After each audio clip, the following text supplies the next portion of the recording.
হযরত ওমর রাদিয়াল্লাহু তাআলা আনহুর দরবারে আমি এটা প্রায় সময় মানুষকে বোঝানোর জন্য বলি, তামবিহুল গাফিলিনে আসছে।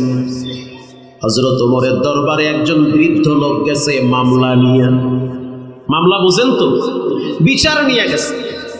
আমিরুল মুমিনিন আমার সন্তান আমার কথা শুনে না, খোঁজ খবর নেয় না, টাকা পয়সা দেয় না। হযরত ওমর শক্ত দিলের মানুষ। লাউ কানা বাদি নাবিয়্যান লাকানা ওমর, নবীর পরে কেউ যদি নবী হইতো রব্বুল আলামিন হযরত ওমরকে নবী বানায় দিত। আল্লাহু আকবার বলেন। আশাদ্দুহুম ফি আমরিল্লাহি ওমর, হযরত ওমর ছিল দ্বীনের ব্যাপারে, শরীয়তের ব্যাপারে শক্ত দিলের মানুষ, কোনো ছাড় নাই। চুরি করবে হাত কেটে দাও, মদ খাবে দোররা মাইরা অজ্ঞান বানাও, জিনা করবে বিবাহিত পুরুষ নারী পুরুষ পাথর মেরে হত্যা করো। আল্লাহু আকবার। কেউ যদি সুদ খায় পায়খানা খাওয়াইয়া শাস্তি দাও, কারণ তিনটা সুদখোরের নাম যদি ক্ষেতের মধ্যে ঝুলাইয়া রাখে ওই ক্ষেতে পোকাও যায় না। মানে সুদখোরের পোকা এতটা ডরায়। এলাকার ভিতরে 5 জন সুদখোরের নাম কাগজে লেখা ধান খেতে টানায় রাখবেন, দেখবেন পোকা গেছে গা। চিন্তা করেন সুদখোরের উপরে পোকায় কদ্দুর খেপা। কারণ সুদখোর যে সুদ খায় সে নিজের মায়ের সাথে জিনা করে। কি আউযুবিল্লাহ না নাউযুবিল্লাহ? কি লাগে সুদ খান বাবা? এই সুদ খাইয়া মসজিদ মাদ্রাসা করলেও তো সওয়াব হইবে না। সুদ খাইয়া যদি মাইয়া বলা জন্ম দেন তো হারামখোর হবে। এই জন্য সুদ ঘুষ ছাইড়া দেন। এই টাহার পাহাড় করে কোনো লাভ নাই। এক সময় দেখবেন এই মাইয়া বলা আপনারা চিনবে না, মরার আগেই দেখবেন সম্পদ নিয়ে মারামারি কারাকারি করবে। হযরত ওমর প্রশ্ন করলো, তোমার সন্তান কোথায়? কোথায় তোমার সন্তান? বলে ডাইকে আনেন, ও আসবে না আপনার কাছে। পুলিশ পাঠায় দিল, যুবককে ধরে এনে ওমরের সামনে দাঁড় করায় দিল। চোখ লাল, মেজাজ গরম। হযরত ওমর প্রশ্ন করলো, যুবক যেই লোকটা পাশে দাঁড়ায় আছে তোমার কি হয়? যুবক বলে যে আমি কেন বলবো কি হয়, সে বলুক আমি তার কি হই। কথার ধরন দেখি আলাদা হয়ে গেছে, তার মানে ঝামেলা আছে। হযরত ওমর রাদিয়াল্লাহু তাআলা আনহু বলতেছে, তরবারি দেখছো, উল্টা পাল্টা বলবা, কোনো ছাড় নাই। যুবক ভয় পেয়ে গেল। আমিরুল মুমিনিন রাগ করিয়েন না, আমি জানি যেই রাস্তা দিয়ে আপনি চলেন শয়তান ভয় সেই রাস্তায় যায় না। মাপ চাই, রাগ করেন না। কিন্তু আব্বার উপরে আমার অনেক রাগ আছে। আই হাই কয় কি? অনেক রাগ। জিদের ঠেলায় কইছি যে হ্যারে জিগান আমি হ্যার কি হই। এরকম রাগ আছে না? হ্যাঁ আছে তো, অনেক আছে। এক পোলায় থাকে বিদেশ, আব্বারে ভালোবাসা প্রতি মাসে মাসে 1.5 লাখ পাঠায়, আর বাবায় বাকি 3-4টা আছে আবাল, এটি কোনো কাজ কাম করে না, হারাদিন খায় আর মোবাইল টেফে, এটির পিছনে 1.5 লাখ ভাঙবে। আপনি কইলো ঠিক না কইলো ঠিক? এই কথা ভালো লাগবে না হনতে, আমি কই দিই স্পষ্ট ভাবে। ওই পোলায় 10 বছর বিদেশ থাইকা 1.5 কোটি পাঠাইছে, দেশে আইয়া দেখে 1.5 কোটি শেষ নাই। মাইয়া বিয়ে দিয়েছে, এনে গেছে 6 লাখ। ওই 3 পোলারে বিয়ে করাইছে, এনে গেছে 30 লাখ। নিজে হারাদিন 4 দোকানে পান খাইছে আর যাইয়া বিড়ি আর টিভি নিয়ে ব্যস্ত ছিল, এনে গেছে 10 লাখ। বাবা কিছুই নেই, সব শেষ। এরা বাপ না, বাপ নামের কলঙ্ক, জালেম। এক পোলার উপরে সব বোঝা চাপায় দিয়ে আর এক পোলারে স্বাধীন করে দিচ্ছে। আবার এমনও ভাই আছে ডাকাত, বোনের হক মেরে খায়। আব্বাই যে সম্পদ রাখতে গেছে, আমি যা পামু পামু, আমার বইনে পাইবে না। এখন বইনে যদি আমার দ্বারা নিতে আয়, ভাই আব্বার সম্পদ আমারে ফিরাইয়া দাও, তখন আমি কি করি? ও সব নিয়ে যাবি, সম্পর্ক শেষ, বুঝছি, আর সম্পর্ক রাখবি না। ঠিক আছে দিমুনি, অসুবিধা নাই, আব্বাই তো গেছে গা, তোর আছেও বাকিটা।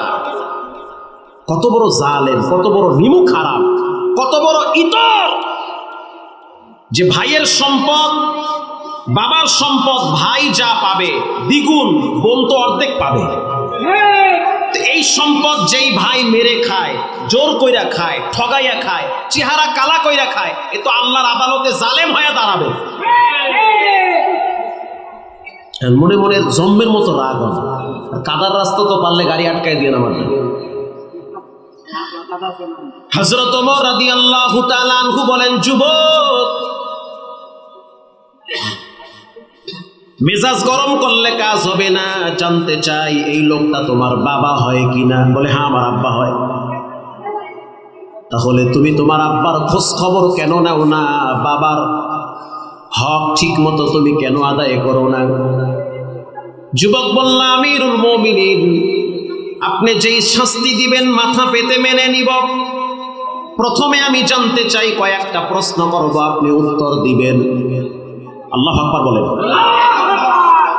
প্রথম প্রশ্ন হলো, আপনি বলেন দুনিয়াতে আব্বা আগে আসছে না ছেলে আগে আসছে? আপনারাই বলেন, বাপ আগে আসছে না ছেলে আগে আসছে? বাবা আগে আসছে। এরকম হয়েছে নাকি যে ভুলে আপনার দেশে পোলা আইয়ে পড়ছে? আগে বাপ আগে আসছে। হযরত ওমর বলেন, বাপ আগে আসছে। কিছুক্ষণ পর আবার প্রশ্ন করল, আমিরুল মুমিনিন, জানতে চাই দায়িত্ব বাবার আগে না ছেলের আগে? বাবায় পেছে বইরা গেছে, চিন্তা করলো, পোলায় দেখি একদম গোড়ায় হাত দিছে। আল্লাহু আকবার বলেন। দায়িত্ব আব্বার আগে না পোলার আগে? আপনি কোন? আব্বায়ও হুনুক আমিও হুনুক, বাবার রুহুতে পানি আছে, চেহারা হুগাইয়া গেছে। হযরত ওমর রাদিয়াল্লাহু তাআলা আনহু বলল, দায়িত্ব বাবার আগে। কি কি দায়িত্ব জানায় দেন? হযরত ওমর বলে, বাবার দায়িত্ব তিনটা। প্রথম দায়িত্ব হলো সন্তানের জন্য ভালো একটা মা নির্ধারণ করা। ভালো ফল পাবেন, ভালো গাছ লাগাতে হবে। নৌকা নিয়ে মাছ ধরতে যাবেন, নৌকার তলা ঠিক আছে কিনা আপনাকেই দেখতে হবে। জাল নিয়ে নদীতে যাবেন, জালের ফাঁস যদি বড় হয় পুঁটি মাছ লাগবে না, বোয়াল মাছ লাগতে পারে। খালি জাল নিয়ে ঘরে আসতে হবে। অতএব হযরত ওমর বলল, বাবার প্রথম দায়িত্ব হলো সন্তানটা যেই মহিলার পেটে থাকবে ওই মহিলাটা যেন ভালো হয়, এটা বাবার দায়িত্ব। যুবক বলল, আমিরুল মুমিনিন, আপনি আমার আব্বাকে জিজ্ঞাসা করেন আমার মায়েরে কেমনে বিয়ে করছে। ভাই জিজ্ঞাসা করতে পারে না? আমিও তো পারি যে আব্বা আমার আম্মারে কেমনে বিয়ে করছে। সাক্ষী কারা, উপস্থিত কারা ছিল, কোথা থেকে বিয়ে করছে? বলেন, এই প্রশ্ন করার অধিকার আমার নাই? হযরত ওমর প্রশ্ন করল, যুবক কি বুঝাইতে চাও? বলে, আমি বুঝাইতে চাই আমার আব্বাকে বলেন আমার মাকে কোথা থেকে নিয়ে আসছে। কারণ আপনি না বলছেন ভালো একটা মা নির্ধারণ করা, তো আপনি বলেন আমার মা কেমন, আমার মায়ের ক্যারেক্টার কেমন, চরিত্র কেমন, কোন বংশের নারী, কোথা থেকে আমার আব্বা নিয়ে আসছে। হযরত ওমর প্রশ্ন করল, মুরব্বী রাগ করিয়েন না, এবার আপনি সন্তানের সামনে বলেন সন্তানের নানা বাড়ি কোথায়, ওর নানাকে, কেমনে কেমনে ওর মায়ের বিয়ে করছে। মুরব্বী বলতে আছে, আমিরুল মুমিনিন, এমন ঝামেলায় পড়বো এত আমি বুঝি না। এটা বানোয়াট কাহিনী না, তানবিহুল গাফিলিন আর সূরা সুবহানাল্লাহ। এমন পেছে পড়বো এটা তো আমি বুঝি নাই। হযরত ওমর আবার বলতে আছে, মুরব্বী শুনে নেন, নয় ছয় করবেন না, মিথ্যাও বলবেন না, যা সত্য তাই বলবেন। আপনাদের কি মনে হয় ওমরের সামনে কি মিথ্যা বলতে পারে? এবার মুরব্বীর হাত পা কাঁপা শুরু হয়ে গেছে। আমিরুল মুমিনিন, যখন আমার রক্ত গরম ছিল, যুবক ছিলাম, মাজায় শক্তি ছিল, যখন আমি নওজোয়ান ছিলাম তখন ওর মায়ের আমার খুব ভালো লেগেছে, কিন্তু ওর মা ছিল আরাক রাখালের বউ। আমি ওখান থেকে ডাইরেক্ট ভাগায়া দিয়ে আসছি। সুবহানাল্লাহ, কি আউযুবিল্লাহ না নাউযুবিল্লাহ, আমি ভাগায়া নিয়ে আসছি। ও এইটার পেটে তাহলে এইটাও হয়েছে কহ। তো এই ইতিহাস তো গোপন ছিল, এটা তো এতদিন কেউ জানতো না। হযরত ওমর বলতে আছে ওখান থেকে তালাক কেমনে কেমনে হইছে? হ্যাঁ তো আমি বুঝি না। তা তুমি কি বুঝো? তুমি পাবজি আর ফ্রি ফায়ার বুঝো? কইলাম আর কি এই যুগে আর কি। তুমি বুঝো কি? খালি বিড়ি খাওয়া বুঝো আর হুজুর গো টুপি খুললে গাইলেন না বুঝো? আর কি বুঝো তুমি? কেমনে বিবাহ করলা, তালাক, ইদ্যত, ক্রেডিট আমি জানি না। এবার হযরত ওমর রাদিয়াল্লাহু তাআলা আনহু বলল, বাবার 2 নম্বরের দায়িত্ব সন্তানের জন্য ভালো একটা নাম রাখা। যুবক বলো তোমার নাম কি? বলে আমার নাম হলো জৌল। জৌল, জৌল মানে ধ্বংস হয়ে যাওয়া। কে তোমার নাম রাখছে? বলে আমার আব্বা। রব্বানা ইন্না আতা'না সাদাতানা ওয়া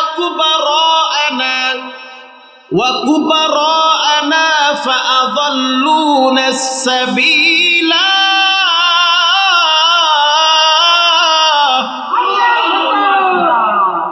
এই মাইয়া পোলাই তো হাসরের ময়দানে ডাইরেক্ট দেখায় দিবে যে আল্লাহ আমার কোনো দোষ নাই, আমার আব্বা আম্মারে ধরেন।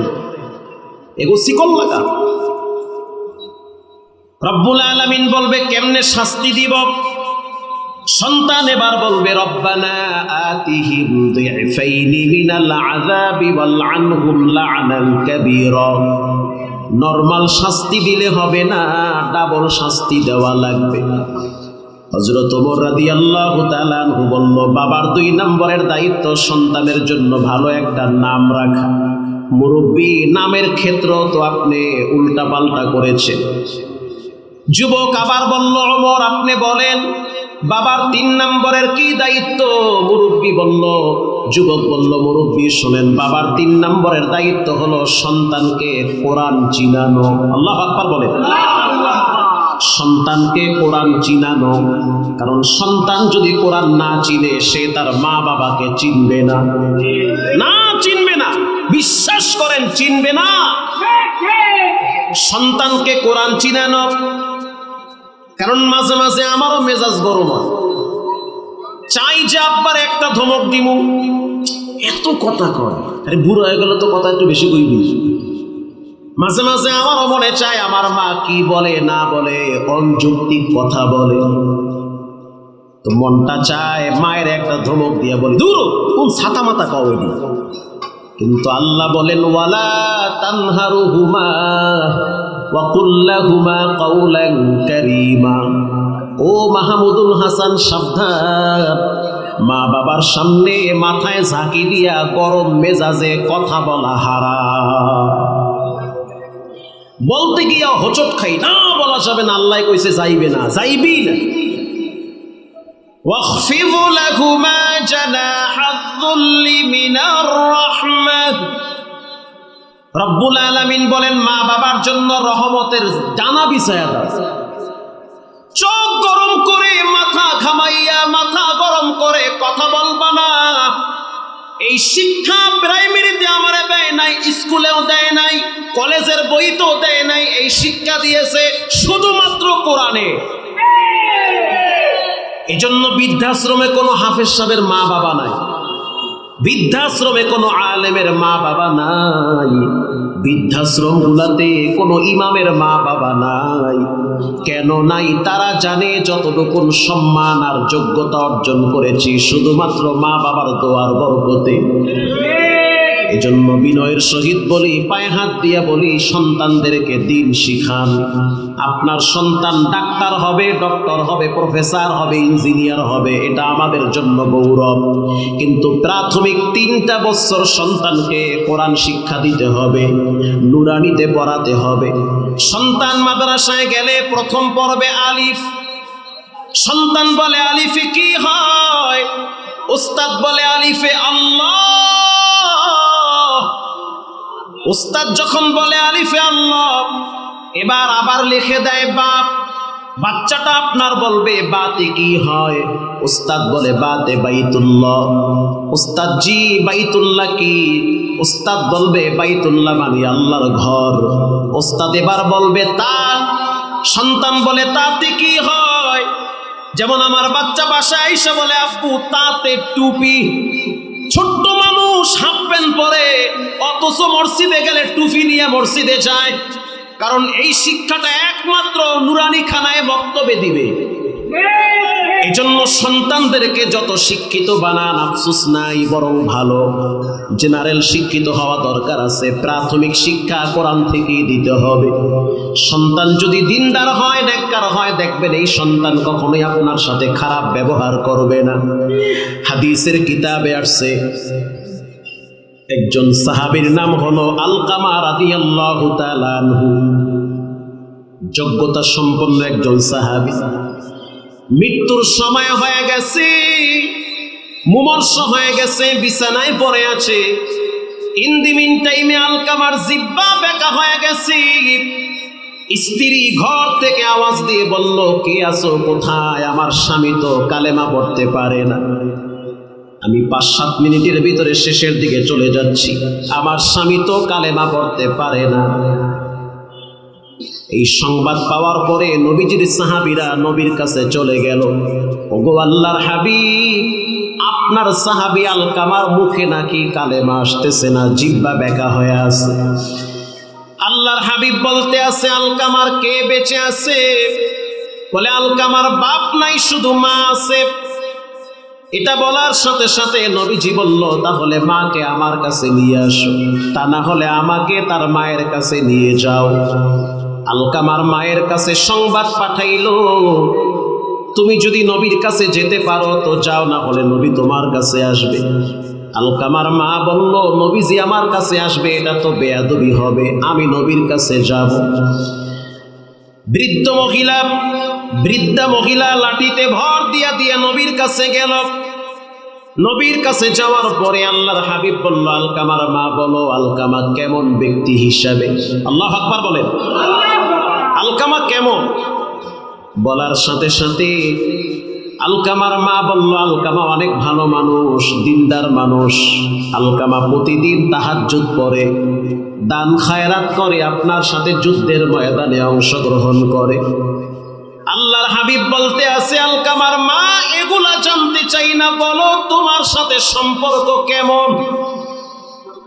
বৃদ্ধা নারী, বৃদ্ধা মা চোখের পানি ছেড়ে বলে, নবী আমার সাথে সম্পর্ক খারাপ।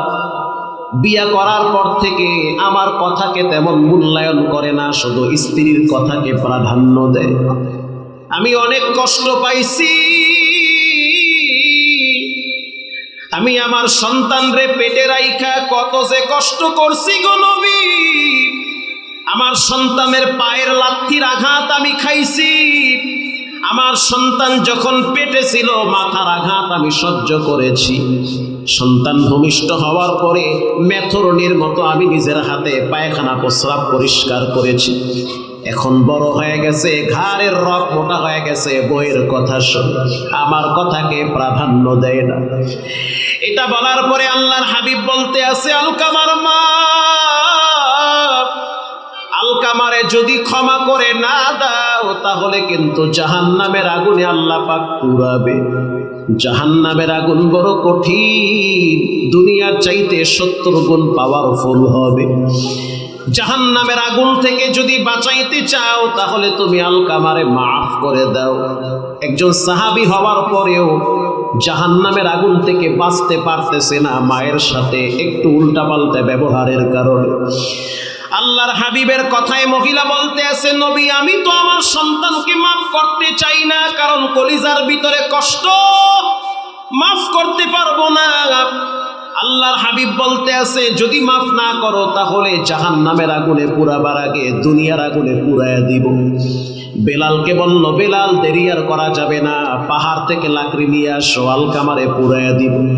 পাহাড় থেকে লাকড়ি নিয়ে আসছে। আলকামার মা যখন দেখলো যে আসলেই তার সামনে তার সন্তানকে পুরাবে, তখন আলকামার মা বলল, গো আল্লাহর হাবিব, সন্তানকে মায়ের সামনে পুরাবেন, এটা তো বড় কষ্টের বিষয়। আপনি সাক্ষী, আপনার রব সাক্ষী, আমি এই মুহূর্তে আমার সন্তান আলকামারে মাফ করে দিলাম, ক্ষমা করে দিয়েছি। নবীজি বলল, বেলাল গিয়া দেখো আলকামার কি অবস্থা। বেলাল রাদিয়াল্লাহু তাআলা আনহু আলকামার বাড়ির দরজার সামনে যখন দাঁড়াইলো, স্পষ্ট শুনতে পাইল কালেমায়ে শাহাদাতের আওয়াজ আসতেছে। তাহলে চিন্তা করেন, মা যখন মাফ করে দিয়েছে তখন সন্তানের মুখে কালেমা চলে আসে। এই মা বাবার হক যদি বুঝতে হয়, বুঝাইতে হয়, সন্তানকে দিন শিখাতে হবে। আজ থেকে পাক্কা নিয়ত করে নেন, জীবনে কোনোদিন নামাজ ছাড়বো না। যতদিন বেঁচে আছেন প্রতিদিন নিয়মিত কোরআন তেলাওয়াত করবেন। 24 ঘন্টার ভিতরে মাত্র 2 মিনিট সূরা ইখলাস 10 বার পাঠ করেন। মান ক্বারাআ কুল হুয়াল্লাহু আহাদ, নবীজি বলেন যে ব্যক্তি 10 বার সূরা ইখলাস পড়ে জান্নাতে তার জন্য একটি স্বর্ণের বিল্ডিং তৈরি করে দেওয়া হয়। নিয়মিত সূরা মুলুক তেলাওয়াত করেন, প্রতিদিন 5 ওয়াক্ত সালাত আদায় করেন, সন্তানদেরকে দিন শিখান। দুনিয়ার অর্থ সম্পদের লোভ অন্তর থেকে দূর করে দেন, মৃত্যুর প্রহর গুনতে থাকেন। জানি না কার না জানি দোকানে কাপড়ের কাপন চলে আসছে, কার না জানি মসজিদের পালকি হাজির, কার না জানি কোন মসজিদ থেকে হঠাৎ আওয়াজ হয় যে কালকে সকালে জানাজা হবে। বিশ্বাস করেন বর্তমান সময়ে মুরব্বীদের চেয়ে যুবকদের মৃত্যুর হার অনেক বেশি। কিডনি ড্যামেজ হয়ে যায়, হঠাৎ স্ট্রোক করে মারা যায়। এমন কোনো রাত নাই, দিন নাই যেই রাতে দিনে যুবকের মরণের খবর পাওয়া যায় না। অতএব তওবা করে নেন, জীবনে কোনোদিন নামাজ ছাড়বো না, হারাম খাবো না। দিলটা যদি ভালো থাকে জুমার রাত্রে খাঁটি দিলে তওবার নিয়াইতে 2টা হাত আল্লাহকে দেখায়া দেয়। নারায়ে তাকবীর। আয় আল্লাহ, হাতগুলো আপনি কবুল করে নেন। জীবনে একবার বাইতুল্লাহর কালো গিলাফের সাথে লাগায় দেন আল্লাহ। মক্কা মদিনায় জীবনে একবার যাওয়ার সুযোগ করে দেন, জোরে বলেন আমিন। রঙ্গে তাকওয়া রঙ্গে সিদ্দিক রঙ্গে দিন তা'আবদু বাকি বুদ বরআবদিন وداعيا إلى الله بإذنه وسراجا منيرا.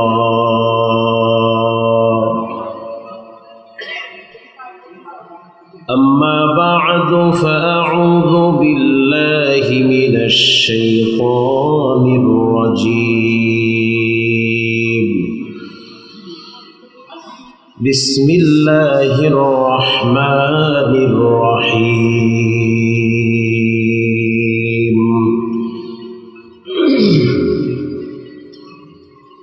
ألف لام را. كتاب أنزلناه إليك لتخرج الناس من الظلمات إلى النور. وقال رسول الله صلى الله عليه وسلم خيركم من تعلم القرآن وعلمه.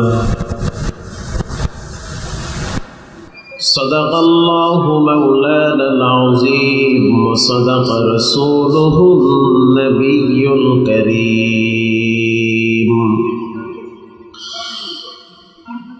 ونحن على ذلك من الشاهدين والشاكرين.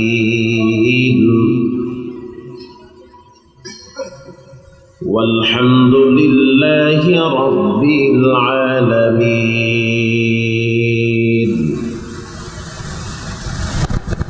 اللهم صل على سيدنا محمد النبي الأمي وعلى آله وسلم تسليما. سبحانك لا علم لنا إلا ما علمتنا إنك أنت العليم الحكيم. رب اشرح لي صدري ويسر لي أمري واحلل عقدة من لساني واحلل عقدة من لساني يفقهوا قولي আলহামদুলিল্লাহ বড়ই দুনিয়া বকলা বলিও দারুল কোরআন কওমি মাদ্রাসা ও এতিমখানা এবং এলাকাবাসীর উদ্যোগে আয়োজিত পঞ্চম বার্ষিক ওয়াজ মাহফিলের খারাপ সম্মানিত সভাপতি আপনাদের এলাকার কৃতি সন্তান জনাব হযরত মাওলানা ওয়াকিদুল আলম সাহেব বারাকাল্লাহু ফিহি, প্রধান অতিথি জনাব মোস্তফা জামাল হাওলাদার সাহেব, আমন্ত্রিত ওলামায়ে কেরাম, দিনপ্রিয় ধর্মপ্রাণ ধর্মপ্রিয় মুসলমান,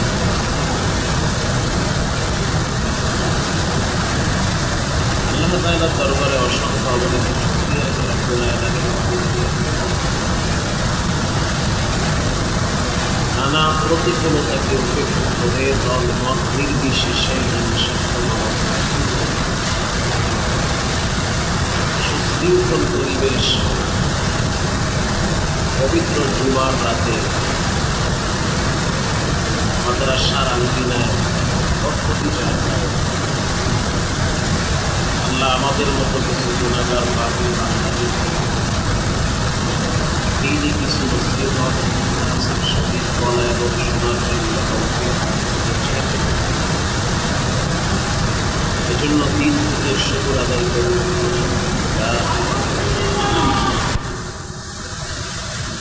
দুরূদ ও সালাম বর্ষণ হোক সৈয়দুল মুরসালিন রাহমাতুল লিল আলামিন ইমামুল মুরসালিন সৈয়দুল কাওনাইন ফখরুল হুদায়া শাহেনশাহে মদিনা, মানবতার মুক্তির দূত, সর্বকালের সর্বশ্রেষ্ঠ মহামানব, সৃষ্টির প্রধান আকর্ষণ, যাকে আল্লাহ হাউজে কাউসার উপহার দিয়েছেন, বলেন মারহাবা।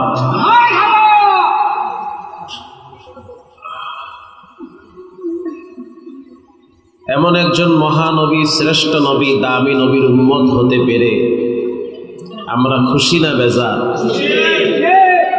যদি খুশি হয়ে থাকি দিল থেকে সকলেই করি সাল্লাল্লাহু আলাইহি ওয়াসাল্লামের উপর। আপনারা বিক্ষিপ্তভাবে যারা আছেন ধৈর্যের সহিত একেবারেই জুড়ে মিলে জমে বসে যান। হাঁটাহাঁটি, আওয়াজ, চলাচল 1 ঘন্টার জন্য বন্ধ রাখবেন। মনে চায় বসবেন, না মনে চায় ফাঁকে যাবেন। চোখের সামনে আসবেন, যাবেন, দেখতেও ভালো লাগে না, আলোচনার দৃষ্টিও অন্যদিকে চলে যায়। আমি প্রথমে আপনাদের কাছ থেকে জানতে চাচ্ছি আপনারা কেমন আছেন? আলহামদুলিল্লাহ। এই ওয়াজে বৈশা মোবাইল টেপাটেপি বন্ধ করবেন। আমি আপনার দিকে চাই আওয়াজ করি, আপনি মোবাইলের দিকে মোরাকাবায় আসছেন। এটা হইল? এটা কোন ধরনের আদব? একটা ঘন্টা আমার দিকে তাকায় থাকেন, 2-4টা কথা শোনেন, আর খুব বেশি প্রয়োজন হলে মোবাইল নিয়ে একটু ফাঁকে যান। বিশেষ করে যারা ওয়াজে বৈশাও অনেকে আবার গেমস নিয়ে ব্যস্ত আছে। আরে জুমার দিনও মসজিদে দেখি খতিব সাহেব ওয়াজ করে আর পিছনে বয়া বয়া মোবাইলে খেলা দেখে। এই গজবের মোবাইল মানুষের ঘুম কেড়ে নিয়েছে, যৌন শক্তি কেড়ে নিয়েছে, পারিবারিক কলহ দ্বন্দ্ব বেড়ে দিয়েছে, পরকীয়া ঘরে ঘরে বিষাক্ত ছোবলের মতো আক্রমণ করেছে। আবার আপনাদের কাছ থেকে জানতে চাচ্ছি আপনারা কেমন আছেন? আলহামদুলিল্লাহ। পানি খাওয়ান, এরপরে একেবারে ওদিকে নিয়ে যান পানি, যার লাগবে গিয়ে পানি খেয়ে। ভালো থাকার জন্য ভালো একটা ফ্রেশ মন লাগে। 1000 কোটি টাকার মালিক, তারপরও দেখবেন ভালো নাই। আবার রিক্সাওয়ালা, ভ্যানওয়ালা, ঠেলাওয়ালা, দিন মজুর যদি বলেন কেমন আছেন, হেসে দিয়ে বলে আলহামদুলিল্লাহ। বলেন ভালো রাখার মালিক কে? আল্লাহ তাআলা। তাফসীরে রুহুল মানিতে এসেছে,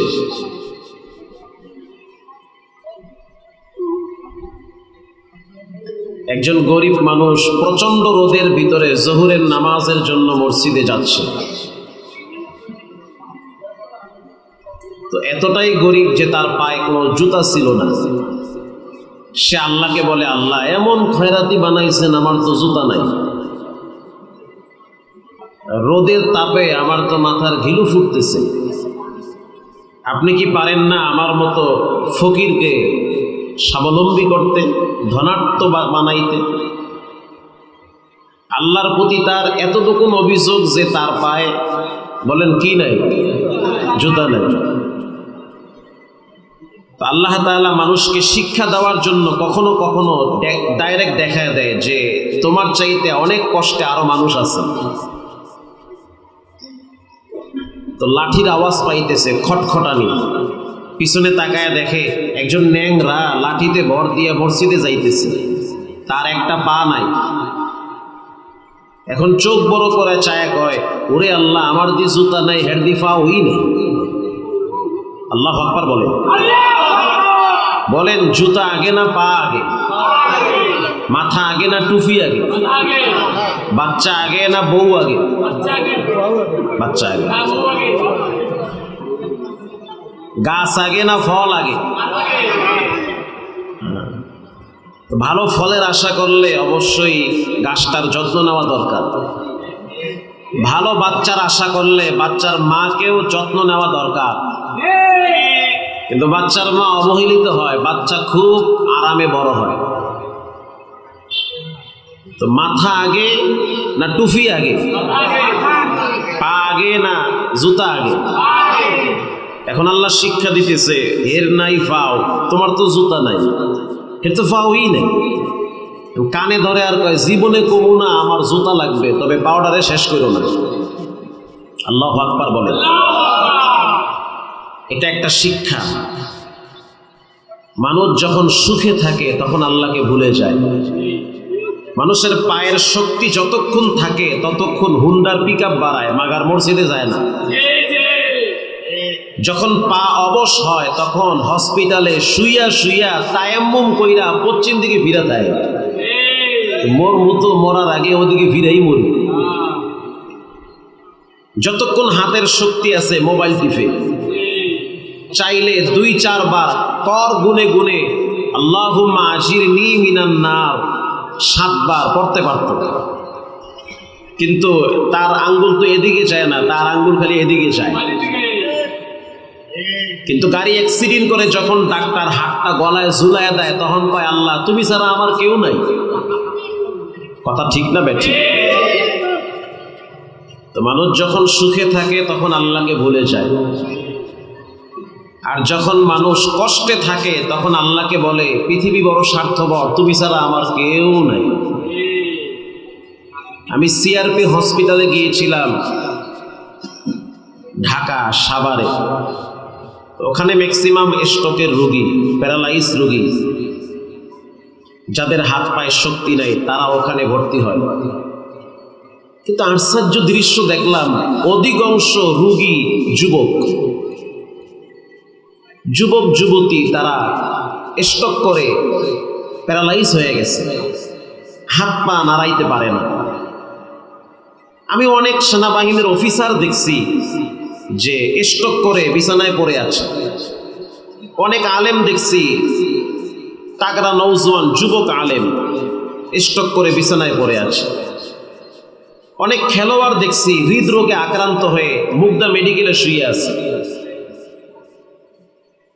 তো সুস্থ থাকতে যেই পরিমাণ আল্লাহকে ডাকা দরকার ছিল ওই পরিমাণ ডাকে না।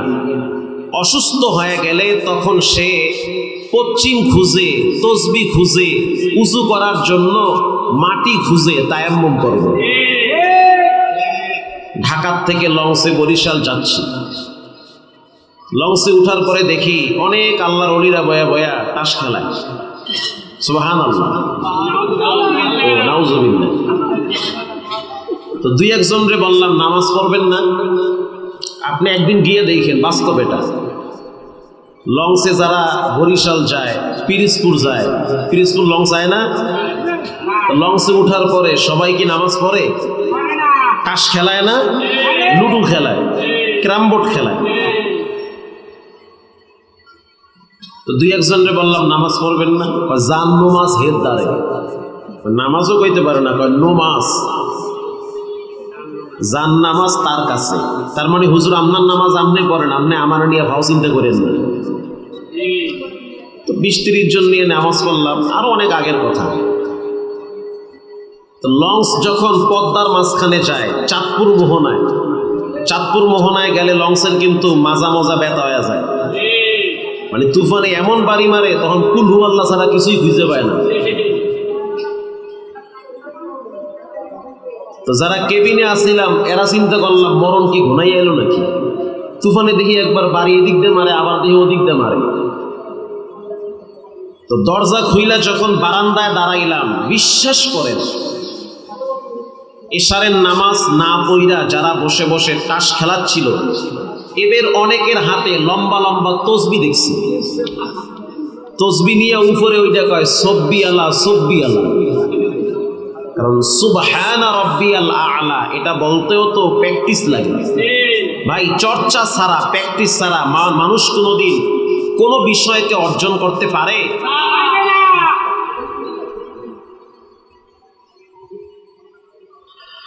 আল্লাহ আমাদেরকে হেদায়েত দান করেন। সুস্থ থাকাটাকে নিয়ামত মনে করেন। অসুস্থ হয়ে গেলে বুঝবেন রাত আর দিন কত কঠিন ভাবে যায়। আমি প্যারালাইজ রুগী দেখছি, জার্মান থেকে স্টক করে বাংলাদেশে আসছে। সন্তান স্ত্রী কিছুদিন খেদমত করার পরে অতিষ্ঠ হয়ে গেছে, বেতৃষ্ণা হয়ে গেছে, আর ভাল লাগে না। যতদিন কসকসা নোট ফ্যামিলিকে দিছে ততদিন ভালো ছিল, যখন অসুস্থ হয়ে গেছে তখন আপন মানুষগুলোও চেহারা ফিরায় নেয়। এটা বাস্তবতা, এটা 100% সত্য কথা। আমি যদি অসুস্থ থাকতাম কেউ আমার দিকে ফিরেও তাকাইতো না, আমার জুমাগিরি ছুইটা যাইত। আমি যেখানে জুমা পড়াই মুসল্লি হয় 9 থেকে 10,000। এখন কত সম্মান, কত ইজ্জত। এখানে দাওয়াত দিল, ইজ্জতের সহিত দিছে। কিন্তু আমি যদি বিছানায় পইরা যাই 10 জন মুসল্লি আমাকে দেখতে যাবে না। যে হুইয়া পড়ছে হেরে দেখার টাইম আছে, আরো যারা আছে সিরিয়ালে হ্যাঁ সামনে নেও। দুনিয়ার নিয়ম এটাই। আপনি যাদেরকে নিয়ে বেশি ভাববেন, মা বাবা ছেলে মেয়েকে নিয়ে সবচেয়ে বেশি ভাবে। একটা টাইমে দেখা যায় মা বাবা সবচেয়ে বেশি অবহেলিত হয় নিজের ঘরে, নিজের ফ্যামিলির কাছে। বৃদ্ধাশ্রমে গিয়ে দেখেন ইঞ্জিনিয়ারের মা বাবা পড়ে আছে, ডাক্তার, ডক্টর, প্রফেসর। হুজুর হুন্নে কন্যা দেখতে কই। তো স্বার্থপর দুনিয়া আসলে কেউ কারো আপন না। স্বার্থে আঘাত লাগলে নিজের আপন দলের লোকগুলাই দেখবেন একটা সময় নিজের নামে মামলা দিয়ে ফেলাইবে। একমাত্র নিঃস্বার্থভাবে যিনি আপনাকে দুনিয়ায় চালাচ্ছেন তিনি হলেন কে?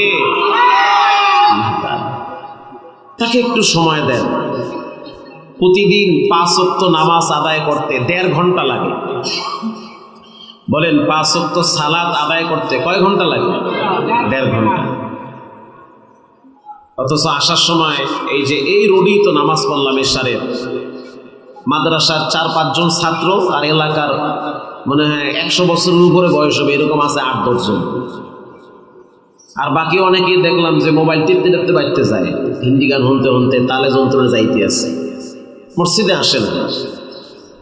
আবার অনেক মুরব্বী দেখছি নামাজের টাইমে চায়ের দোকানে বসে বসে ঘন্টার পর ঘন্টা টিভি, বিড়ি, চা এগুলো নিয়ে ব্যস্ত থাকে, মাগার মসজিদে যায় না। কি আশ্চর্য এক বিষয়। মরার সময় যখন মুখ বেঁকা হয়ে যায় তখন মুরব্বী সব কলমা ভরাও হয়।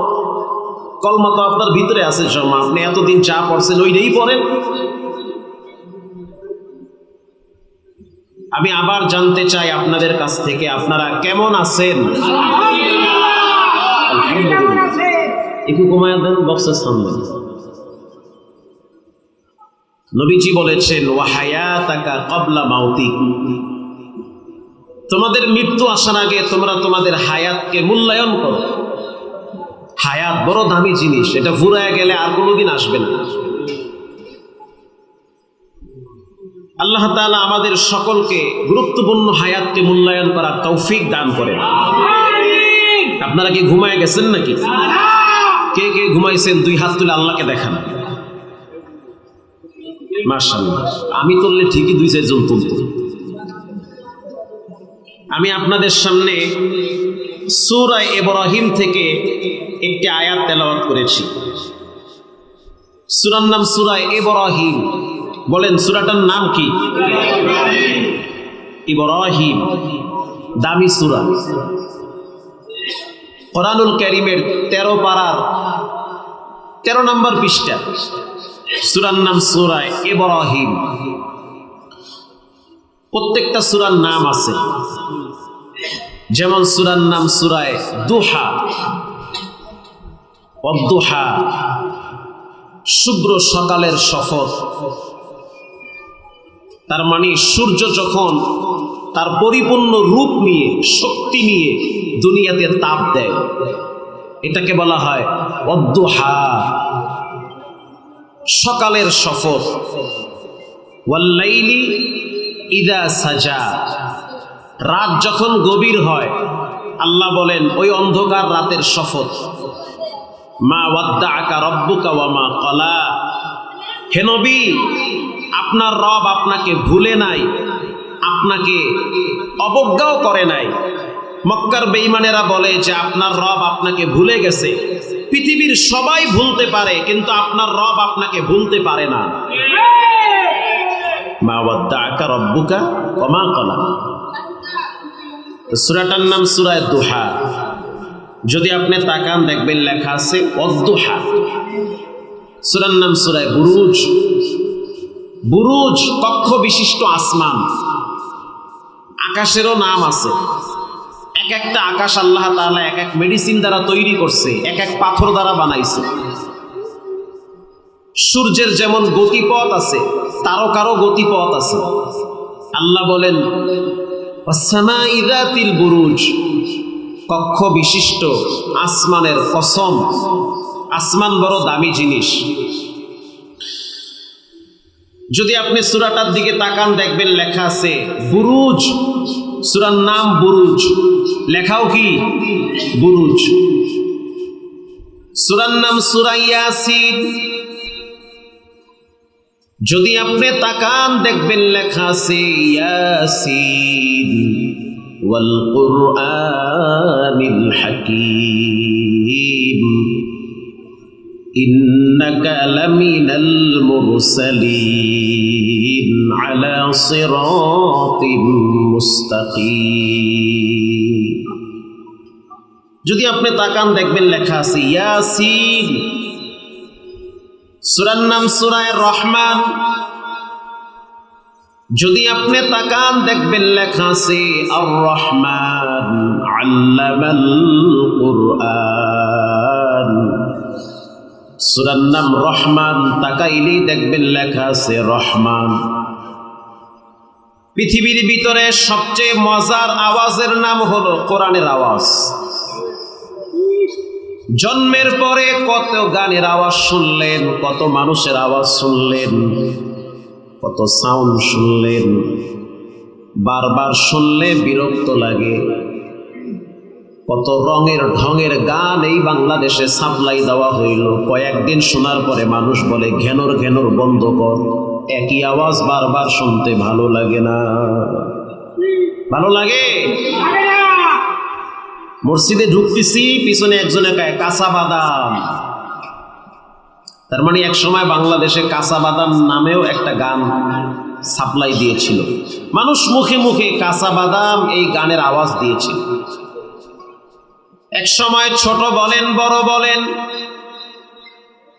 বৃদ্ধ বলেন, আবাল বলেন, বনিতা বলেন, প্রত্যেকের মুখে মুখে আওয়াজ ছিল ফাইটটা যায়। ছিল না? আপনি কইলেও ছিল, না কইলেও ছিল। কিন্তু সেই ফাইটটা যাও এখন গায়েব হয়ে গেছে। জেলখানায় জিকির আজকার করতেছে। আস্তে বলবেন না, জোরে বলেন। ঠান্ডা হয়ে গেছে।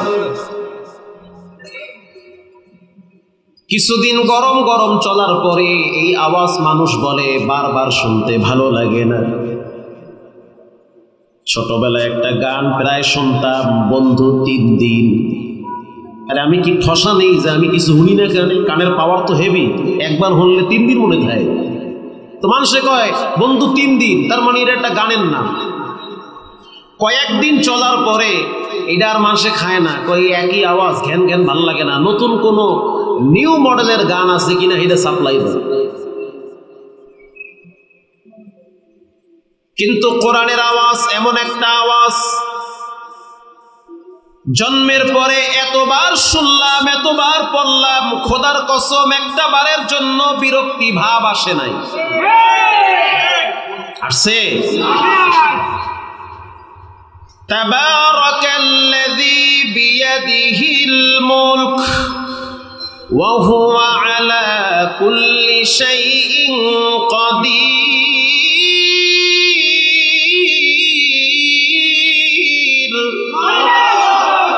একটা জবানও বন্ধ রাখবেন না, আওয়াজ দিয়ে পড়েন আল্লাহু আকবার। মক্কা শরীফে প্রায় রমজান মাসে যায়, এক একজনের তেলাওয়াত, কাবার ইমামদের মন শুনলে মনে হয় কোরআন নাজিল হইতেছে। এত চমৎকার পড়া, ওরে সুবহানাল্লাহ, মনে হয় যে কোরআনের আয়াতগুলো সবেমাত্র নাজিল হচ্ছে।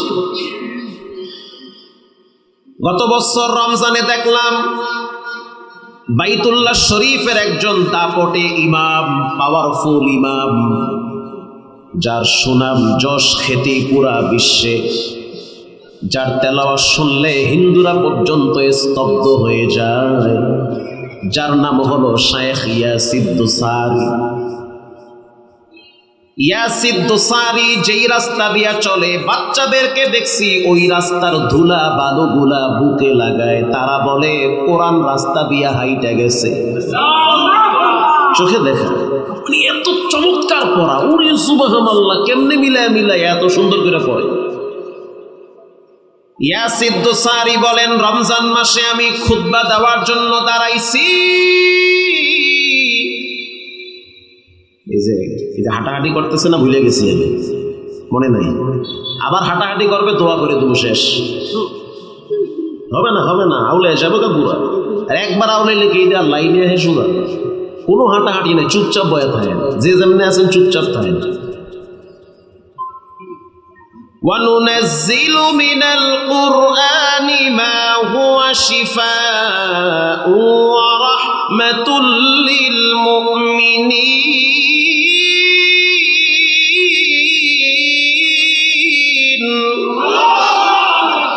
বখা কুরআন কালামুল্লাহ বসনো কাদিমাস্তি লইলো। আল্লাহ তাআলা 7 বছর বাচ্চার সিনার ভিতরে 3 মাসে কোরআন শরীফ জমা করে রাখছে। এটা পৃথিবীর কেউ পারে না, এটা আল্লাহ পারে। বলেন, যেটা কেউ পারে না সেটা কে পারে? আল্লাহ তাআলা। ইয়াসিদ দোসারি বলেন, খুতবা দেওয়ার জন্য দাঁড়াইলাম, প্রচন্ড রোদের তাপ, প্রায় 40 লক্ষ মুসল্লি কাবার চতুর্দিকে অপেক্ষায় আছে, জুমার সালাত আদায় করবে। কাবার ইমাম দোসারি বলেন, আমি চিন্তা করলাম যেহেতু রোদের তাপ বেশি, খুতবা শর্ট করতে হবে, এটাই হলো সুন্নাত। যখন দেখবেন জুমার দিন মসজিদে জায়গা হয় না, বারান্দায়ও জায়গা নাই, এমন জায়গায় মুসল্লিরা দাঁড়াইলো যেখানে রোদের তাপ এত বেশি যে মানুষ দাঁড়ায় থাকতে কষ্ট পায়। খতিব সাহেবের উচিত খুতবা লম্বা না করে শর্ট করে দেওয়া, যেন মুসল্লিদের কষ্ট না হয়। এমনকি নামাজও শর্ট করে দেওয়া সুন্নত। পাইছি তো পাইছি, দে সূরা নাহার স্টার্ট, 3 পৃষ্ঠা ঠেয়া, পিছনে যে দিয়ে আছে ওটি চললে বইরে মরুক। ইয়াসিদ দোসারি বলেন, আমি খুতবা পড়ার জন্য দাঁড়াইলাম। আল্লাহুম্মা লাকাল হামদু কুল্লুহু ওয়া লাকাশ শুকরু কুল্লুহু, লাকাল হামদু বিল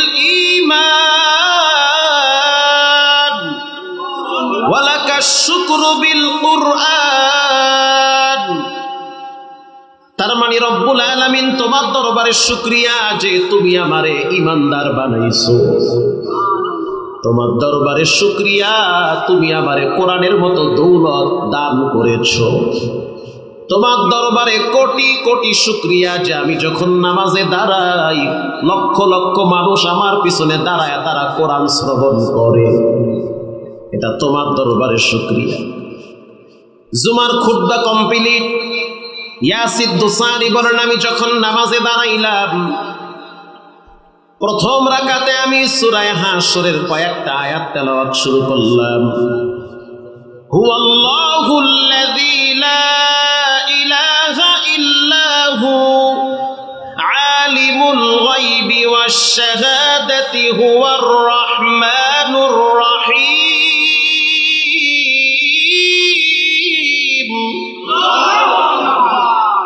হুয়াল্লাহুল্লাযী লা ইলাহা ইল্লা হু আল মালিকুল কুদ্দুসুস সালামুল মুমিন আল মুহাইমিনুল আজিজুল জব্বারুল মুতাকাব্বির সুবহানাল্লাহি আম্মা ইউশরিকুন।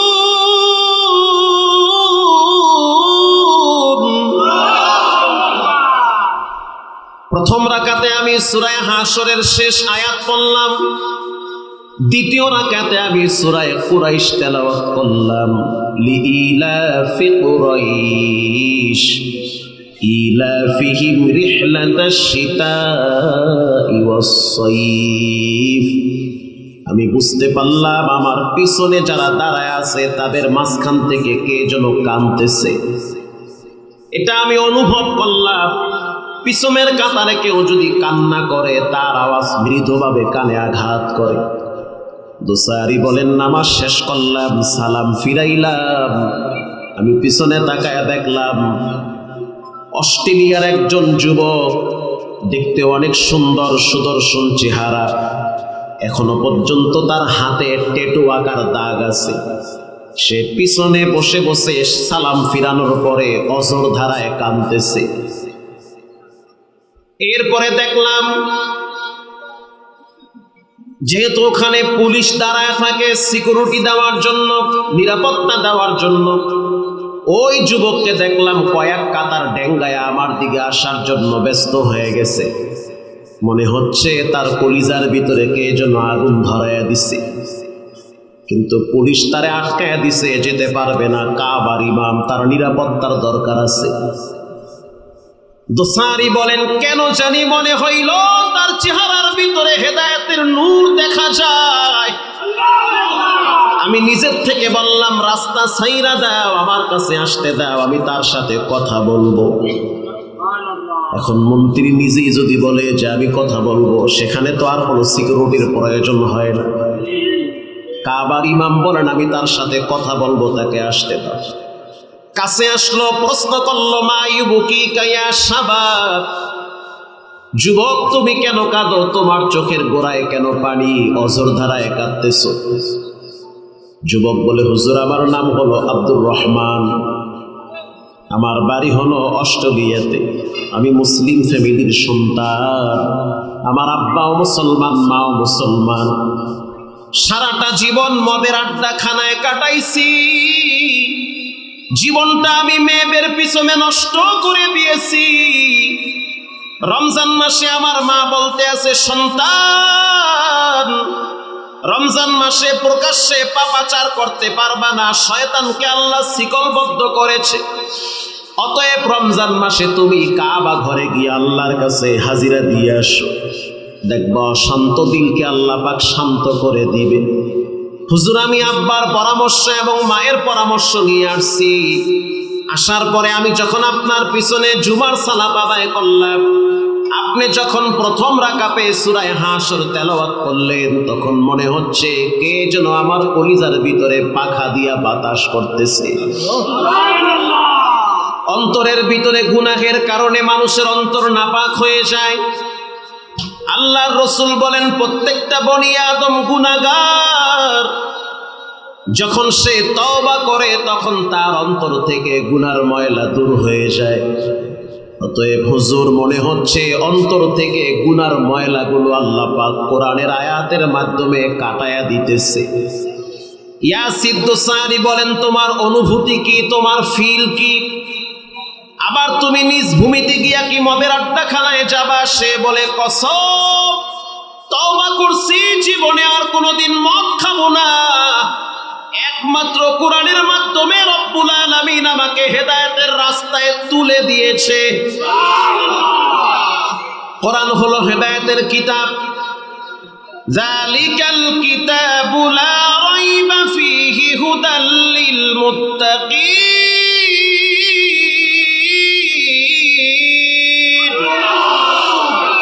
রব্বুল আলামিন বলেন, মুমিনদের জন্য কোরআন হলো হেদায়াত, মুমিনদের জন্য কোরআন হলো শ্রেষ্ঠ বাণী। এজন্য কোরআন কিয়ামতের দিন মানুষের পক্ষে সুপারিশ করবে। আসসিয়াম ওয়াল কুরআন ইয়াশফাআনি লিল আবদি ইয়াউমাল কিয়ামা। কিয়ামতের দিন কোরআন এবং রোজা দুইটা বান্দার পক্ষে শাফাআত করবে। জীবনে যতদিন বেঁচে থাকবেন কোরআনকে বন্ধু হিসেবে রাখবেন, নিজেও পড়েন, সন্তানদেরকেও পড়ান, কারণ কোরআন ছাড়া জীবনে কোনোদিন শান্তি আর সফলতা আসবে না। ব্যক্তি জীবনে শান্তি নাই, যেই দলই বলুক যে ক্ষমতায় গেলে শান্তি হবে, খোদার কসম তন্ত্র মন্ত্র দিয়া বাংলার জমিনে শান্তি হবে না। যদি শান্তি প্রতিষ্ঠা করতে হয় একমাত্র কোরআনের বিকল্প কিছু হতে পারে না। কেউ যদি বলে আমরা শান্তি প্রতিষ্ঠা করব, মিথ্যাবাদী, মুখে কষ্টিপ লাগায় দাও। কারণ কোরআন ছাড়া কোনোদিন ব্যক্তি জীবনে, পারিবারিক জীবনে, রাষ্ট্রীয় জীবনে শান্তি হতে পারে না। এজন্য শান্তি প্রতিষ্ঠা করতে হলে এই জমিনে কোরআনের রাজ প্রতিষ্ঠা করতে হবে, পার্লামেন্টে কোরআনকে দাঁড় করাতে হবে। আসতে বলবেন না, জোরে বলেন ঠিক না বেঠি? মুনাফিক হয়ে বয়ে রয়েছেন দিহি, মানে মুনাফিক মার্কা মুসলমান গোলালু, মন্দিরে গিয়াও কয় নমস্কার, ওয়াজে আইয়াও কয় সালাম আলাইকুম। প্রিয় ভাইয়েরা আমার, কোরআন হলো হেদায়েতের কিতাব। পৃথিবীর ভিতরে যত কিতাব আছে সবচেয়ে শ্রেষ্ঠ কিতাবের নাম হলো কোরআন। নর্থ সাউথ ইউনিভার্সিটির একজন স্টুডেন্ট কোরআনকে অবমাননা করেছে, কোরআনের পৃষ্ঠা ছুঁড়ে ফেলেছে। যখন ইউনিভার্সিটির কর্মকর্তারা দেখলো যে অবস্থা বড় ভয়াবহ, বাংলার মুসলমানরা যদিও ঠিকমতো নামাজ পড়ে না, কোরআন পড়ে না, তবে কোরআনের প্রতি বিদ্বেষ পোষণ করলে বেনামাজি যুবকও বসে থাকবে না। এটা রক্তের সাথে মিশে থাকে। প্রিয় ভাইয়েরা আমার, কোরআনকে অবমাননা করলে সর্বোচ্চ শাস্তি হলো ফাঁসির কাস্টে ঝুলানো। আইনামা সুকিফু উখিযু ওয়া কুতিলু তাকতিলা। কেউ যদি আল্লাহ এবং তার রাসূলকে গালি দেয়, কেউ যদি কোরআনকে ব্যঙ্গ করে, অবমাননা করে, তাদের শাস্তি হলো প্রকাশ্যে ফাঁসির কাস্টে ঝুলানো। অতএব নানান তাল বাহানা কইরা সেভ করা চলবে না, বাঁচায় রাখলে লাভ হবে না। পাবলিক এক সময় যখন দেখবে বাংলার জমিনে আল্লাহর বিরোধিতা যারা করে তাদের বিচার হয় না, এক সময় মানুষ নিজের হাতে আইন তুলে নিতে বাধ্য হবে। ধর্ম অবমাননা করলে তাদের শাস্তি হলো প্রকাশ্যে কল্লা উড়ায় দাও। এটা হলো কোরআনের আইন। আপনি সুশীলগিরি এখানে দেখাইতে চাইেন না। চুরি করলে হাত কেটে দাও, এটা আল্লাহর আইন। এখন যদি আপনি বলেন এটা ভালো লাগে না, নিঃসন্দেহে আপনি বেঈমান। কোরআনের ভিতরে 114 সূরার অন্যতম একটি সূরার নাম হলো সূরা ইব্রাহিম। ইব্রাহিম সূরার দিকে যদি আপনি তাকান, এখানেও দেখবেন ইব্রাহিম শব্দ দেখা যায়। وَإِذْ قَالَ إِبْرَاهِيمُ رَبِّ اجْعَلْ هَذَا الْبَلَدَ آمِنًا। ইব্রাহিম রব্বি জাআল হাযাল বালাদা আমিনা। ইব্রাহিম শব্দ আল্লাহ এখানে উল্লেখ করেছেন। ইব্রাহিম একজন নবীর নাম। ইব্রাহিম আলাইহিস সালাতু ওয়াস সালামের অনেক ঘটনা এই সূরার ভিতরে আছে। যেমন ইব্রাহিম নবী বৃদ্ধ বয়সে আল্লাহর কাছে দোয়া করছে সন্তানের জন্য, রব্বি হাবলি মিনাস সালিহিন, ও মালিক আপনি আমাকে নেককার সন্তান দান করেন। আল্লাহ পাক বলেন ফাবাশশারনাহু বিগুলাবিন হালিম, এমন সন্তান দিলাম সুসংবাদ, সহনশীল সন্তান। তার মানে সন্তানকে তুমি জবাই করতে চাইলো সন্তান রাজি হয়ে যাবে। সহনশীল একটা সন্তান দিলাম, যাও, যার নাম হলো ইসমাঈল আলাইহিস সালাতু ওয়াস সালাম। আল্লাহু আকবার বলেন।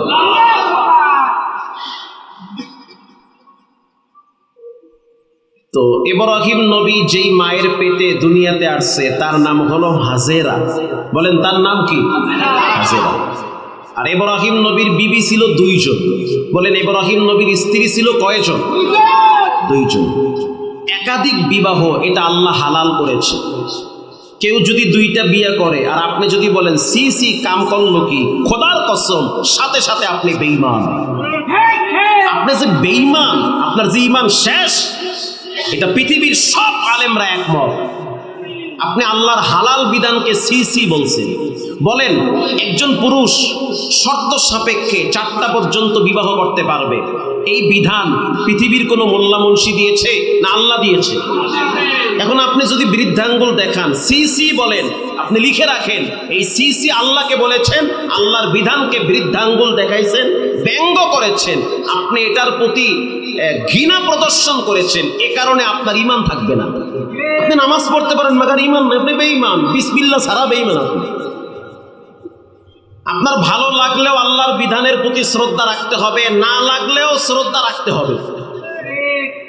কেউ যদি খাওয়াইতে পারে, চালাইতে পারে, যৌন শক্তি থাকে, সে 1 টাকা 3টা বিয়ে করুক, আপনার অসুবিধা কি? পরকিয়া করলে তখন তো আর কন্যা সিসি, আর এক বেটার বউ ভাগায় লয়ে গেলে তখন তো কন্যা সিসি, একটা ছেলে 3টা মাইয়েরে ঘুরায় পার্কে নিয়ে ঘোরে তখন তো সিসি কন্যা। কেউ যদি 2টা বিয়ে করে তখন সিসি কেন বলেন? বুঝতে হবে অন্তর নাপাক, আপনি এখনো শুদ্ধ পথে নাই। এত আকাম চলে তখন তো আর কর না। ও পোলা মানে কিছু ভাই, একজনের 4-5টা মাইয়া পোলা হুদ্দালয়ে ভাগায় গেছে গা। যুগের বাতাস তো কিছু একটা হইতেই পারে, অথবা দিলে বললে ঠিক হয়ে যাবে। আল্লাহ আমাদেরকে হেদায়াত দান করেন। তো ইব্রাহিম নবী হাজেরা আলাইহিস সালাতু ওয়াস সালামকে বিবাহ করেছে। বিবাহ করার পরে হাজেরা আলাইহিস সালাতু ওয়াস সালামের গর্ভে যেই সন্তান আসছে তার নাম হলো ইসমাঈল আলাইহিস সালাতু ওয়াস সালাম।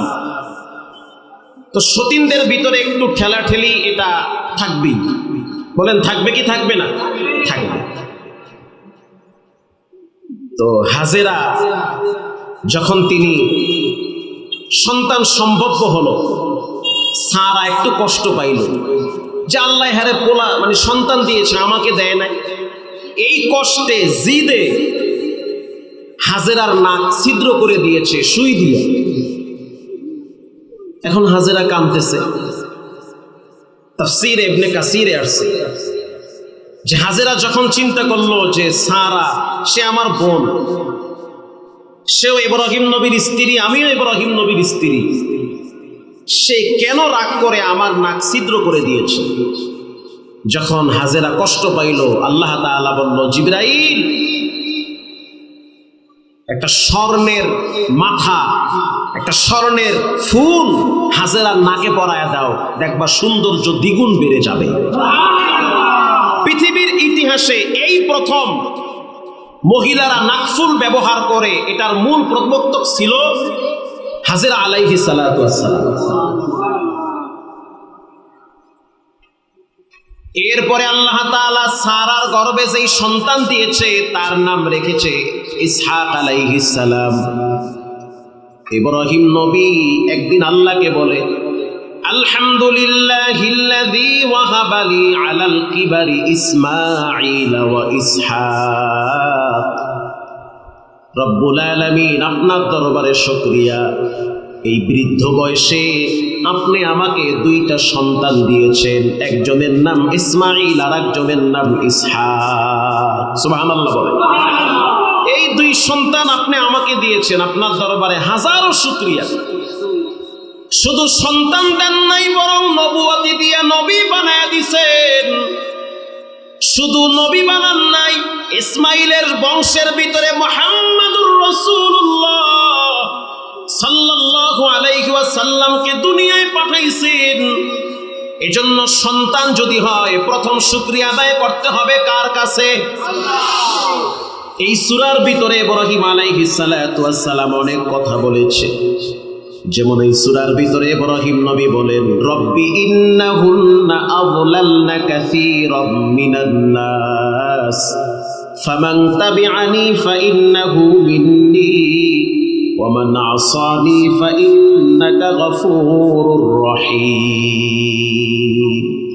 ইব্রাহিম নবী আল্লাহকে বলে, আল্লাহ, যে সমস্ত মানুষগুলা দেবদেবীর সামনে পূজা করে এবং যে সমস্ত মূর্তিগুলা মানুষদেরকে ধোঁকা দেয়, তারা তো পথভ্রষ্ট হয়ে গেছে। অধিকাংশ কাফির, বেশিরভাগ পথভ্রষ্ট হয়ে গেছে। যারা আপনাকে মানে, যারা মানে না, আল্লাহ সবাইকে আপনি মাফ করে দেন। কি মজার দোয়া! যারা আপনাকে মানে তাদেরকেও মাফ করেন, যারা আপনারে মানে না আল্লাহ তাদেরকেও মাফ করে দেন। ইব্রাহিম নবী তার উম্মতের প্রতি মায়া, এটা উম্মতের প্রতি ইব্রাহিম নবীর দয়া। ঈসা আলাইহিস সালাতু ওয়াস সালাম আল্লাহর দরবারে দোয়া করেন, ইন তুআযিবহুম ফাইন্নাহুম ইবাদুক ওয়া ইন তাগফির লাহুম ফাইন্নাকা আনতাল আজিজুল হাকীম।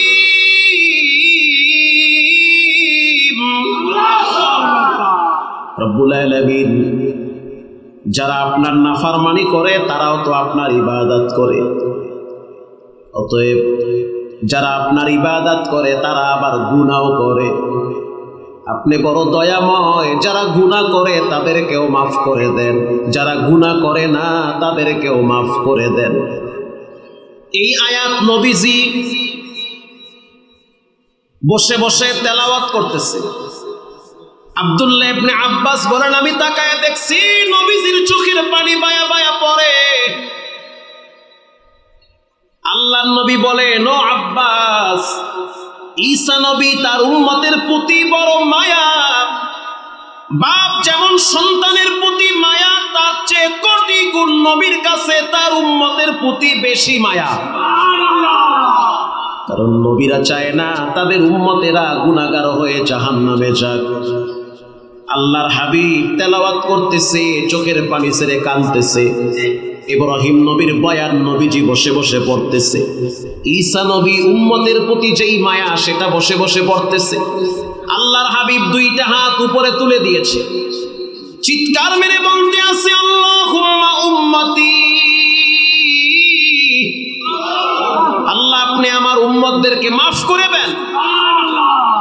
রাহমাতুল লিল আলামিন বলেন, প্রত্যেক নবীর একটা বিশেষ দোয়া আছে, আর সেই দোয়াটা নবীরা দুনিয়াতে করেছে। দোয়া করলেই কবুল হয়ে যায়। আর আমার একটা স্পেশাল দোয়া আছে, ওই দোয়াটা আমি দুনিয়ায় করি নাই, ওই দোয়াটা আমি কিয়ামতের ময়দানে উম্মতের জন্য করব।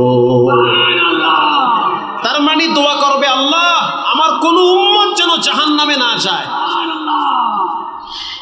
এই সূরার ভিতরে রব্বুল আলামিন বলেন, মানে সূরার ফজিলত শুনাইছি এতক্ষণ, এখন মূল বয়ান। কষ্ট হয় নাকি আপনাদের? কে কে ঘুমাইছেন দুই হাত তুলে আল্লাহকে দেখান। মাশাআল্লাহ। কিতাবুন আনজালনাহু ইলাইকা লিতুখরিজান নাসা মিনাজ যুলুমাত। আল্লাহ বলেন, হে নবী, আপনার উপরে যেটা নাজিল হয়েছে ওটা আপনি মানুষের কাছে প্রচার করুন। লিতুখরিজান নাসা মিনাজ যুলুমাতি ইলান নূর, মানুষদেরকে অন্ধকার থেকে আলোর পথে নিয়ে আসুন। তার মানে যারা কোরআনের বাহিরে আছে তারা অন্ধকার, যারা কোরআন মানে তারা আলোকিত জীবন যাপন করে। কোরআন ছাড়া মানুষের পারিবারিক জীবনে, ব্যক্তি জীবনে কোনোদিন শান্তি হতে পারে না। ঘরের ভিতরে এক রুমে বাবায় মোবাইল টিপে, আর এক রুমে মা স্টার জলসা দেখে, আর এক রুমে মেয়েটা ঘন্টার পর ঘন্টা কম্পিউটারে বসে থাকে। সন্তান ফজর পড়ে না, বাপ ফজর পড়ে না, বিশ্বাস করেন শান্তি নাই, পুরা ঘরটা শয়তান দখল করেছে। হাদিস শরীফে আসছে যেই ঘরের ভিতরে কোরআন নাই, কোরআনের আলোচনা নাই, ওই ঘরটা হলো অন্ধকার ঘর। আর যেই ঘরের ভিতরে কোরআনের তেলাওয়াত হয়, কোরআনের আলোচনা হয়, ওই ঘরটা হলো নূরে আলোকিত হওয়ার ঘর। অন্য এক হাদিসে আল্লাহর নবী বলেন, তলাবুল ইলমি ফারিদাতুন আলা কুল্লি মুসলিম, প্রত্যেক নরনারীর উপর দ্বীন ইলম শিক্ষা করা ফরজ। অন্য এক হাদিসে নবীজি বলেন, খায়রুকুম মান তাআল্লামাল কুরআন ওয়া আল্লামা, যে ব্যক্তি কোরআন পড়ে, যে ব্যক্তি কোরআন পড়ায়, তাদের চেয়ে ভালো কেউ নাই। অন্য এক হাদিসে নবী বলেন, কুন আলিমান আও মুতাআল্লিমান আও মুহিব্বান আও মুস্তামিআন ওয়ালা তাকুন খামিসা ফাতাহালিক। নবীজি বলেন, মনে রাখবে তোমরা আলেম হও, চারটা জিনিসের বাহিরে তোমরা হইও না। হয় আলেম হও, অথবা আলেমের বয়ান শুনো, যদি তাও না পারো কুন আলিমান আও মুতাআল্লিমান, আলেম হও অথবা আলেমের ছাত্র হও। আল্লাহু আকবার বলেন। কুন আলিমান, আলেম হও। বলেন নবীজি কি বলেছেন? কি হও? আলেম হও। আও মুতাআল্লিমান, আলেম যদি হইতে না পারো তাহলে তুমি আলেমের ছাত্র হও। আও মুস্তামিআন, তাও যদি না পারো তো আলেমের বয়ান শোনো, কথা শোনো। আও মুহিব্বান, তাও যদি না পারো আলেমকে ভালোবাসো। খবরদার 4 নম্বর হইও না। 4 নাম্বারটা হলো আলেমদের সাথে বিদ্বেষ পোষণ করা, হিংসা রাখা। নবীজি বলেন, ওয়ালা তাকুন খামিসান ফাতাহালিক, অর্থাৎ তুমি 4 নম্বরেরটা হইও না, ওই দিকে যাইও না, 5ম নাম্বারের দিকে হাত পা বাড়াইও না। হয় আলেম হও, অথবা আলেমের ছাত্র হও, অথবা আলেমের বয়ান শুনো, অথবা আলেমকে মহব্বত করো। এই 4 গুণ যদি না থাকে, 5ম নাম্বার হইও না, তার মানে আলেমদের প্রতি বিদ্বেষ পোষণ করিও না। হাদিস শরীফে আসছে নবীজি বলেন, পৃথিবীর ভিতরে সবচেয়ে বেশি আলেমরা আল্লাহরে ভয় করে। আবার বলতে পারেন আলেমরা তো আকামও করে। হ্যাঁ, প্রত্যেকটা জগতে, প্রত্যেকটা লাইনে খারাপ ভালো দুইটা থাকবে। বর্তমান মানুষদের ভিতরে বিভ্রান্ত ছড়ানোর জন্য আলেম লেবেল লাগাইয়া অনেক মানুষ আলেমদের বদনাম করে। শুধু তাই না, এমন পৃথিবীর ভিতরে শ্রেষ্ঠ আলেম ছিল ইবলিস শয়তান, মুআল্লিমুল মালাইকা। অহংকারী হওয়ার কারণে নিচে নামতে নামতে নিকৃষ্ট হয়ে গেছে। অতএব ইলম শিখলে হবে না, যদি আমল না থাকে তাহলে ওই ইলমের কোনো মূল্য থাকে না। প্রিয় ভাইয়েরা আমার, এজন্য কোরআনের মর্যাদা আল্লাহর কাছে অনেক বেশি। কোরআনের ভিন্ন এক আয়াতে রব্বুল আলামিন বলেন, মা হুয়া শিফাউ ওয়া রাহমাতুল লিল মুমিনিন, কোরআন হলো মুমিনদের জন্য ঔষধ। এটা সেবন করো। সেবন মানে ব্যক্তি জীবনে, পারিবারিক জীবনে লাগাও। বর্তমান সময়ের ভিতরে অনেক মা বাবারা দেখবেন যেই ভুলটা সবচেয়ে বেশি করে, সেটা হলো বাচ্চা যখন আস্তে আস্তে বুঝতে শিখে বড় হয়, তখন বাচ্চার মেধা থাকে পাকা, যা শুনে তাই মুখস্থ করে। বাচ্চা বড় অনুকরণীয় হয়। বাবার কাছ থেকে বাচ্চা শিখে। কাদা যেমন দেওয়ালে লাগাইলে লেগে যায়, এই কাদা যদি রোদে শুকাইয়া আপনি শক্ত বানান, দেওয়ালে লাগাইলে লাগবে? লাগবে? কেন লাগবে না? একটাই কারণ, কারণ কাদাটা শক্ত হয়ে গেছে। আমাদের বরিশাল অঞ্চলের একটা প্রবাদ বাক্য আছে, কাঁচায় না নইলে বাঁশ, পাকলে করে ঠাস ঠাস।